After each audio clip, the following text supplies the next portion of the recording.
जय श्री कृष्णा। राधे राधे। आज आप लोग सुनेंगे राजा विक्रमादित्य और अप्सरा की कहानी। प्रजा पालक विक्रमादित्य को सदैव अपनी प्रजा के सुख दुख का ध्यान रहता था। कौन क्या कर रहा है और किसे क्या दुख है, इन बातों का पता लगाने के लिए वे यादा कदा भेष बदलकर निकल जाते। ऐसे ही वे एक रात बाजार की गलियों में घूम रहे थे। आधी रात का समय था। चारों ओर अंधकार और गहरा सन्नाटा था। गलियों का चक्कर लगाते लगाते वे एक मकान के सामने आए। लैंप का टिमटिमाता प्रकाश बरामदे से बाहर आ रहा था। बरामदे में एक बुढ़िया बैठी थी।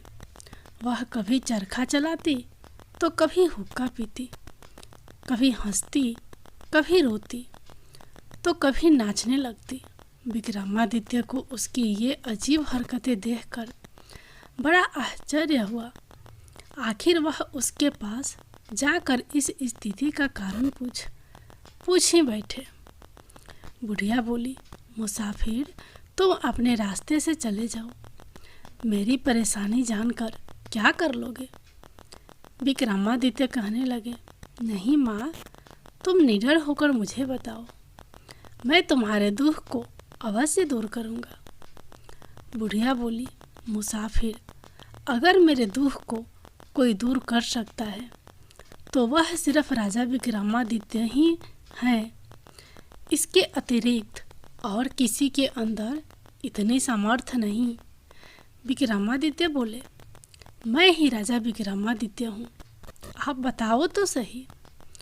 बुढ़िया बोली, तुम्हें एक शर्त माननी होगी।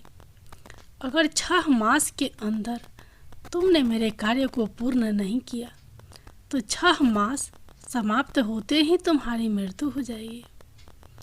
इसमें कोई संदेह नहीं। विक्रमादित्य ने सहर्ष शर्त स्वीकार कर ली। बुढ़िया बोली, मेरा नौजवान बेटा और बहू अंदर के कमरे में सोए थे। एक दिन जब मैं प्रातः उनको उठाने गई तो देखा कि दोनों ही गायब है।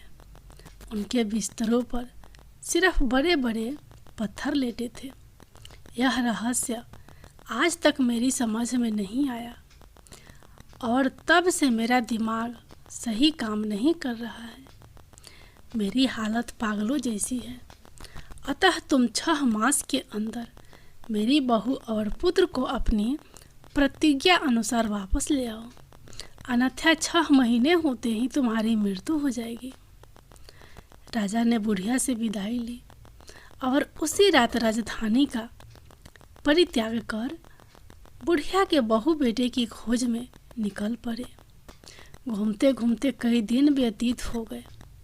भूखे प्यासे भ्रमण करते करते उन्होंने दुनिया का कोना कोना छान डाला, लेकिन कभी भी उनका पता न चला। एक रात वे एक नदी के किनारे पहुँचे। थकावट के कारण सारा शरीर चूर चूर हो रहा था, अतः नदी के तट पर लेट गए।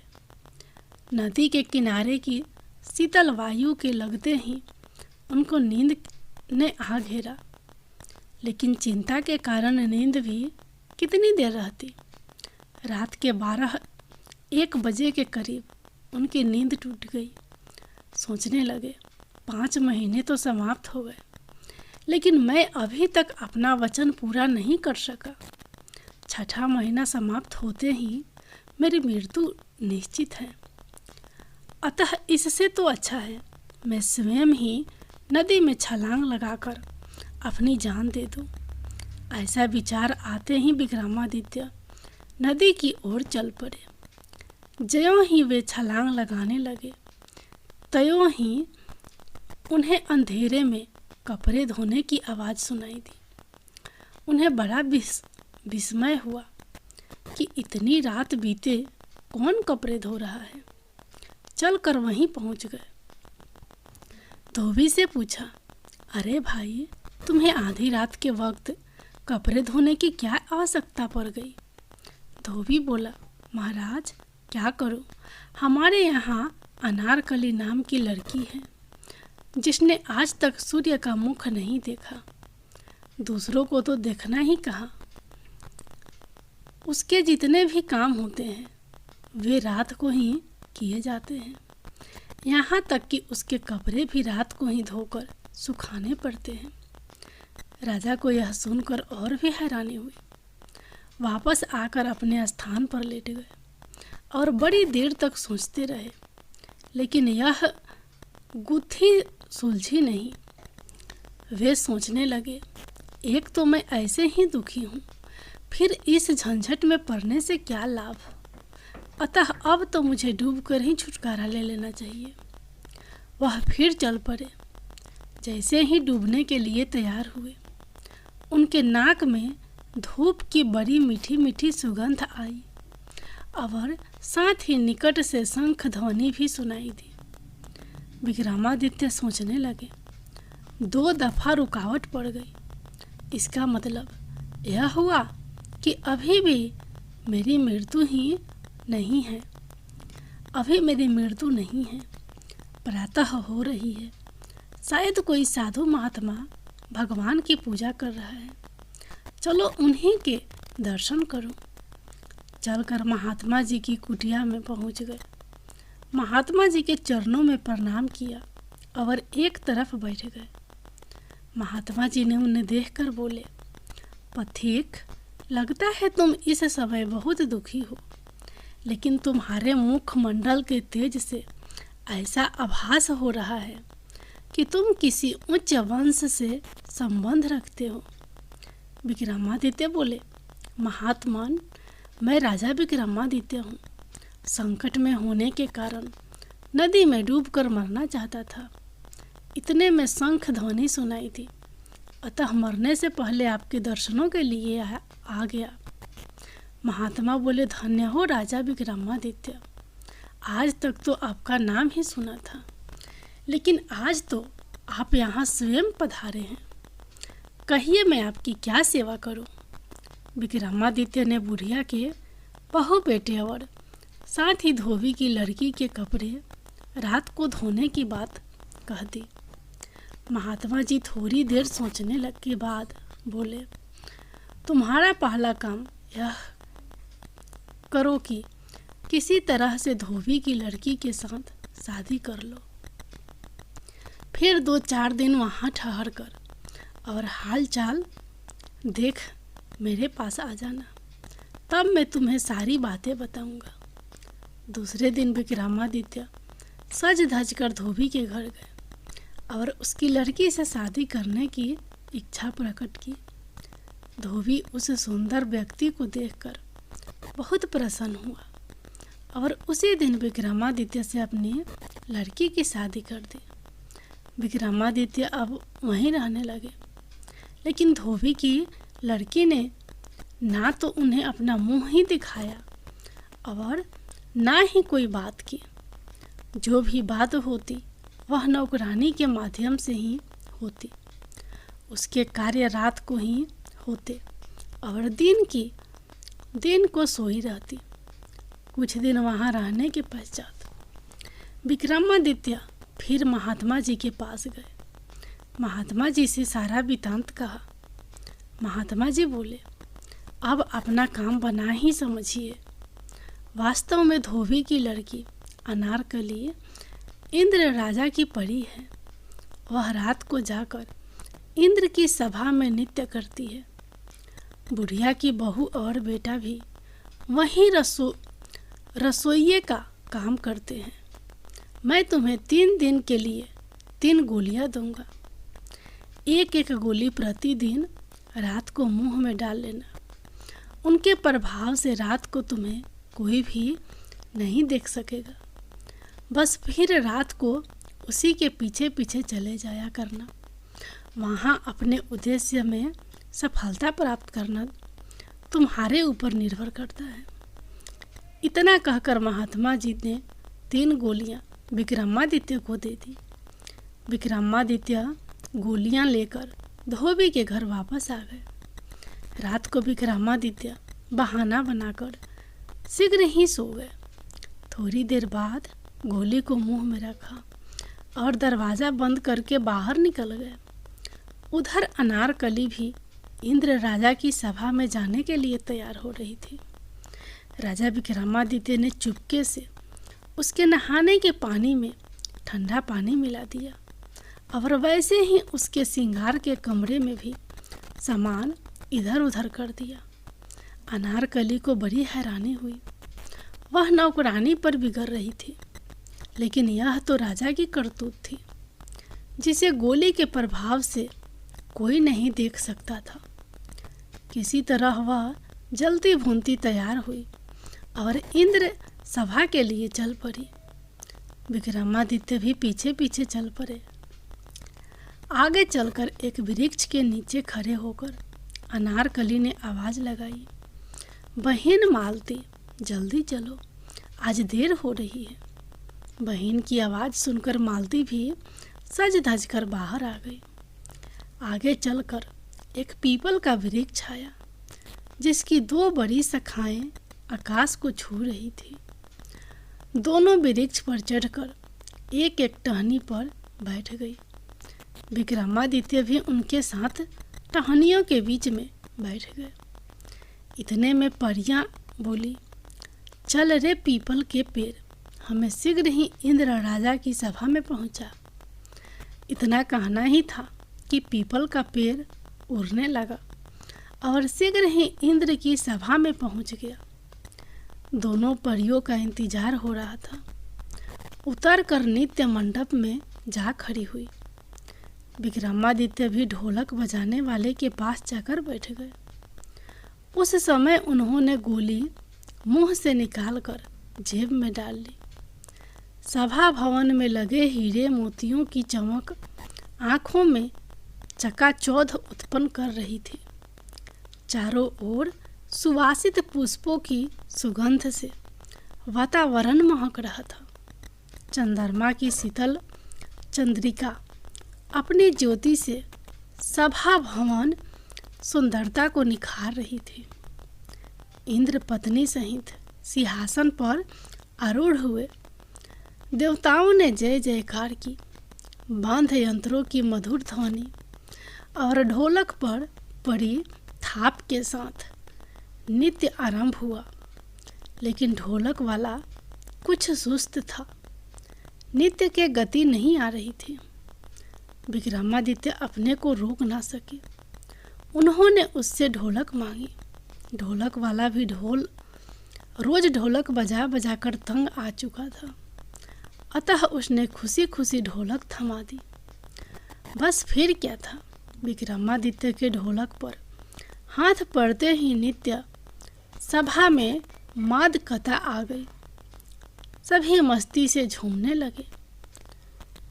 परियों ने उस दिन ऐसा नृत्य किया जैसा कभी नहीं हुआ था। चारों ओर वाह वाह हो रही थी। नृत्य समाप्त हुआ। इंद्र ने प्रसन्नता से गले का नवलखा हार उतारकर परियों को दिया।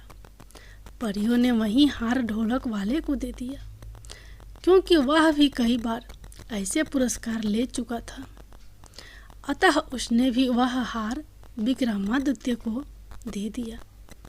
विक्रमादित्य ने हार लेकर चुपके से जेब में डाल लिया। इंद्र की सभा विसर्जित हुई। परियां वापस चली। विक्रमादित्य ने भी गोली मुंह में रखी और अदृश्य होकर पीछे हो लिया। उसी पीपल के वृक्ष पर बैठकर उसी स्थान पर आ गए जहाँ से चले थे। अब विक्रमादित्य परियों से आगे आकर अपने कमरे में सो गए। प्रातः हो गई, लेकिन आज वह नित्य की भांति नहीं उठे। अब तक विक्रमादित्य जाग तो चुके थे, लेकिन सोच विचार कर रहे थे। नौकरानी ने आवाज़ लगाई, लेकिन वे उठे नहीं। उसने फिर झकझोरते हुए कहा, महाराज उठिए, सुबह हो गई। विक्रमादित्य आंखें मलते हुए कहने लगे, ओह, तुमने तो बहुत अनर्थ कर दिया। मैं आज एक बहुत ही सुंदर सपना देख रहा था।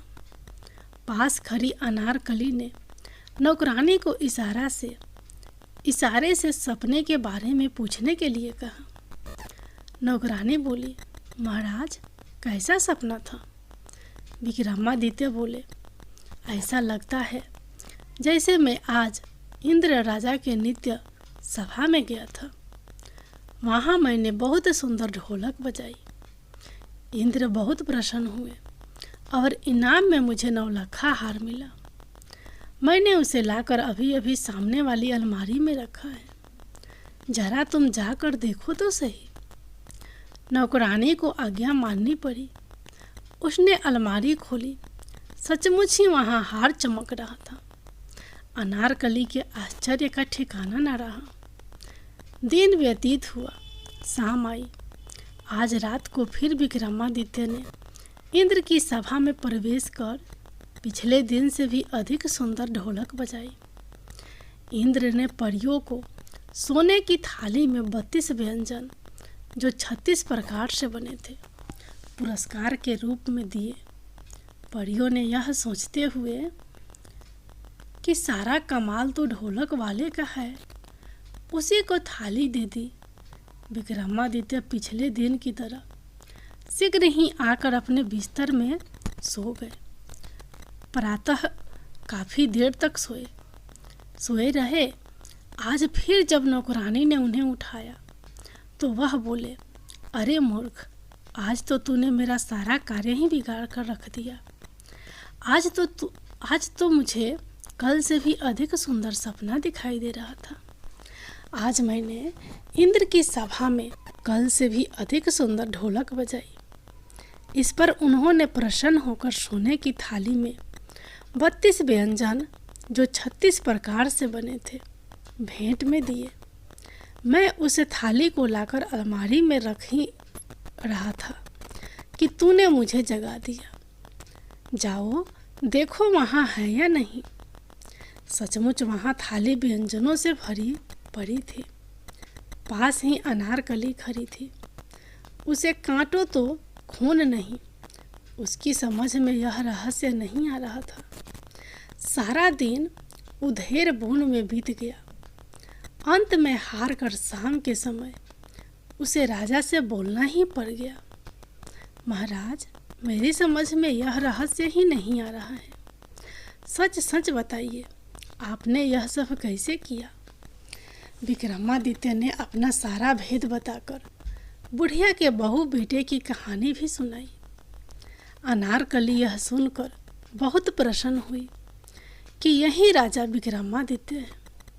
उसने कहा, आज आप फिर चलिए और ढोलक बजाने की सारी कला को सभा में उधेड़ दीजिए। जब इंद्र बहुत ही प्रसन्न हो जाए और कुछ मांगने को कहे तो 2 वचन मांग लेना। एक में मुझे और दूसरे में बुढ़िया के बेटे बहू को, जो वहाँ रसोइये का काम कर रहे हैं। रात होने पर विक्रमादित्य फिर उसी सभा में पहुँच गए। आज उन्होंने ऐसी ढोलक बजाई जिसका कोई जवाब ही नहीं था। परियों ने ऐसा सुंदर नाच किया कि चारों तरफ वाह वाह हो उठी। इंद्र मस्ती में सुध हो बैठे। नित्य समाप्त हुआ। इंद्र ने परियों से कुछ मांगने के लिए कहा। परियों ने कहा, महाराज आपने कुछ देना है तो ढोलक वाले को ही दे, यह उसी का कमाल है।